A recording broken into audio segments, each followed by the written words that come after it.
That was the overall fire briefing.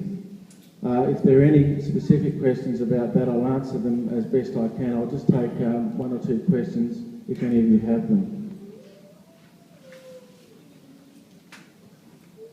Sorry, can you just repeat how many assets you think have been lost? The question was how many assets have been lost, and there's 3 houses that have been confirmed as being lost. Yes, sir.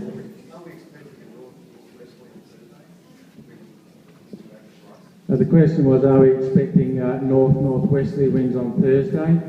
And that is correct. On Thursday we are expecting northerly influence to come down. Tomorrow we have another day with the southerly influence and relatively mild winds. However, in the afternoon again tomorrow they are expected to pick up to 50 kilometres an hour. So in effect we've got another 24 hours with southerly winds before the change comes in. Do you have the power's still out in Kilmore at all? Or? The question is about whether the power's out in Kilmore, and I'm sorry I can't confirm that. I don't have that exact location. You said you're quite not far from here on the east and the west. How far? We got a road or something? Bylands. That was a fire not far from here. Oh, yes.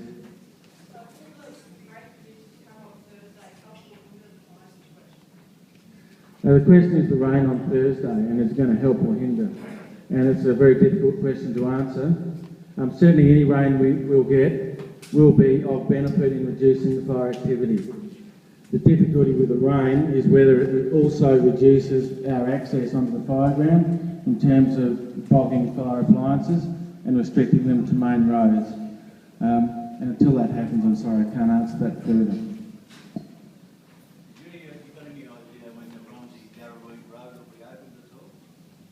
The Romsey-Karori Road. The question was whether that road will be open and if we have timings. And due to the fire conditions, we're not able to put the timing on that. I do apologise for that, but fire is a very dynamic and changeable environment, and our highest priority has to be to protect lives and protect safety. Is that the same for the Northern Highway between here and Kilmore? The question was about the Northern Highway between here and Kilmore, and that's the same answer, yes. Yes, ma'am. How will we be notified when we can return back to our properties? That's a good question. How will we be notified when we can return back? And that will be done a number of ways. For those of you that are living in centres such as this, it will be broadcast around the centre. We will also put that on our information website, on the CFA website, and on the community newsletters. We will also further broadcast that on local media, by radio and by newspapers, and get that out as quickly as possible. We're going to be assisted in doing so by Council and by Victorian Police, and they'll be taking that out onto the streets, and they might be able to talk further to that when I hand over. Has it crossed the Wilford Highway? Northern Highway. No, I understand it has not actually crossed the Northern Highway. Yes.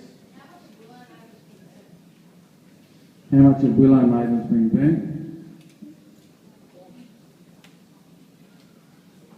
So, yeah, it's very difficult to answer that succinctly. In general, the fire has passed over that whole country, but there are significant parts of unburnt ground in there.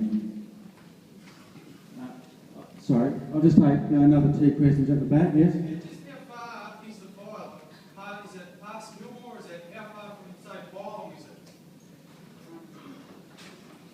Yes. Yeah, we might show you that on the maps afterwards, and the maps we've got is the current edge of the fire ground.